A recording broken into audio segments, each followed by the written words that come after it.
अमय आज जरा लवकरच ऑफिसमधून घरी आला होता. आस्था आणि तो दोघे चहा पीत निवांत गप्पा मारत बसले होते. इतक्यात त्यांची छोटीची मुरडी सखी हातात सॅनिटरी पॅड घेऊन आली आणि म्हणाली, "पापा, माझ्या डॉलसाठी छान गादी सापडली. मम्माने कपाटात लपवून ठेवली होती. मला सापडली. छान आहे ना?" अमय आणि आस्था दोघे एकमेकांकडे आश्चर्याने पाहू लागले.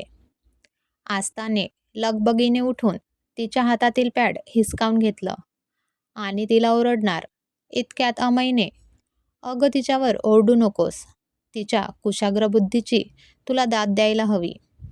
आता तिला त्या गोष्टीचा वापर का करतात हे ठाऊकच नाही, तर तिला ओरडून काही उपयोग आहे का?" म्हणत तिला गप्प केलं. सखी 6 वर्षाची होती. अमयने तिला न रागवता तिच्या चिमुकल्या मनाचं कौतुक केलं. तिच्या कल्पनाशक्तीची दाद दिली. मासिक पाळीबद्दल समजावून सांगायचं तिचं वय नसल्यामुळे तो तिच्यासोबत खेळण्यात मग्न झाला. सखीसोबत खेळता खेळता तो आस्थाच्या अशा वागण्याचा विचार करत होता. आस्था चांगली उच्च शिक्षित, नोकरी करणारी, पण तिनेही या गोष्टीवर अशी प्रतिक्रिया द्यावी हे काही त्याच्या मनाला पटत नव्हतं. त्याला अजूनही चांगलंच आठवत होतं.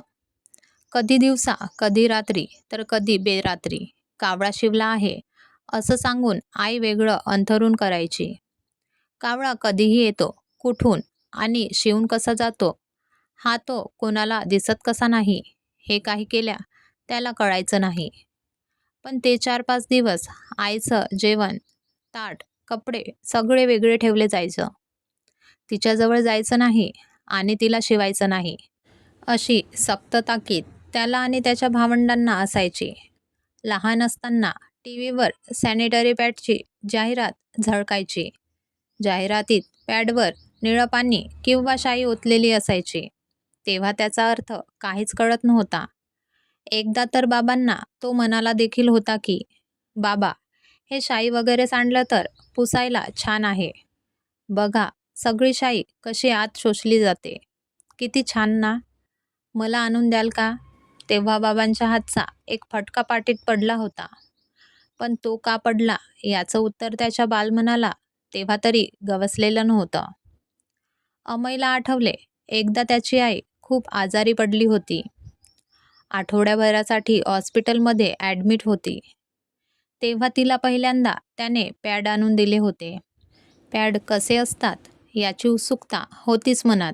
म्हणून उत्सुकतेपोटी ते पाकीट फोडून पाहिल्यावर पहिल्यांदा सॅनिटरी पॅड कसे असतात ते त्याला कळालं होतं. जसा जसा तो मोठा होऊ लागला आणि सायन्स शाखेचा विद्यार्थी असल्यामुळे या सगळ्या गोष्टीचा उलगडा त्याला होऊ लागला. तसा तसा तो या गोष्टीचा अगदी खोलात जाऊन विचार करू लागला. मग त्याचे मासिक पाळीत बाजूला बसण्यावरून आईसोबत खूप खटके उडायचे. आई त्याला समजवायची, "अरे, तुला काय करायचं? ह्या साऱ्या गोष्टींनी ह्या बायकांच्या संबंधित गोष्टी आहेत. या विषयावर बायकासुद्धा मनमोकळेपणाने बोलत नाहीत. आणि तुझं काय चालू आहे? निर्लज्जपणे कोणत्याही विषयावर बोलत असतोस." "अगं, निर्लज्जपणे काय म्हणतेस आई? या विषयावर चर्चा व्हायला हव्यात. हा तुमच्या शरीर स्वास्थ्याशी निगडीत विषय आहे. झाकून लपवून ठेवण्याचा विषय नाही." तो आईला समजवायचा. पण घरातील इतर वडीलधाऱ्यांची कर्मकांड चालूच असायची. स्वतःच्या सोयीनुसार प्रत्येक गोष्टींचे अर्थ लावले जायचे, नियम बनवले जायचे आणि हवे तेव्हा त्यांच्यात बदलही केले जायचे. हे त्याला कधीच पटत नव्हतं. त्याच्या लग्नानंतर आस्थालाही पाळीदरम्यान बाजूला बसण्यावरून पुन्हा खूप वादविवाद झाले. "अरे, हे पूर्वजांनी घालून दिलेले नियम आहेत. आम्ही सगळे बसत नव्हतो का बाहेर? मग तुम्हाला काय होतं? ही आजची पिढी म्हणजे निव्वळ वाया गेलेली. काही सोवळं-ओवळं पाळायला नको." या प्रकारची उत्तरे देऊन गप्प केलं जायचं. आई आणि बायकोमध्ये सँडविच होऊन जायचं त्याचं. पण त्याच्या विचारांवर तो नेहमीच ठाम असायचा. परिणामी आस्थाचं वेगळं बसणं बंद झालं. पण आता परिस्थिती बदलली आहे. दुकानातून पॅड आणताना पॅडची क्वालिटी, दर्जा या सगळ्या गोष्टीकडे लोकांचं लक्ष असतं. मुख्य म्हणजे दुकानदार देखील पॅड कागदात गुंडाळून देत नाहीत. त्याच्या आईला देखील त्याचं म्हणणं आता पटलेलं आहे. परिस्थिती बदलत आहे. आता तर तो त्या 4 दिवसात आस्थाची विशेष काळजी घेतो. तिला आराम कसा भेटेल, तिची जास्त चिडचिड होणार नाही, याकडे त्याचं लक्ष असतं.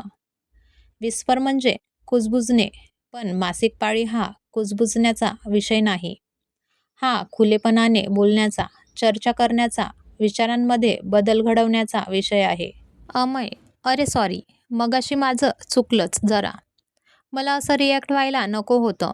आस्था सखी आणि अमयसोबत खेळात भाग घेत बोलली आणि अमय तिच्याकडे पाहून गोड हसला. ही कथा आवडल्या असल्यास लाईक करा, शेअर करा आणि सबस्क्राईब करा. धन्यवाद.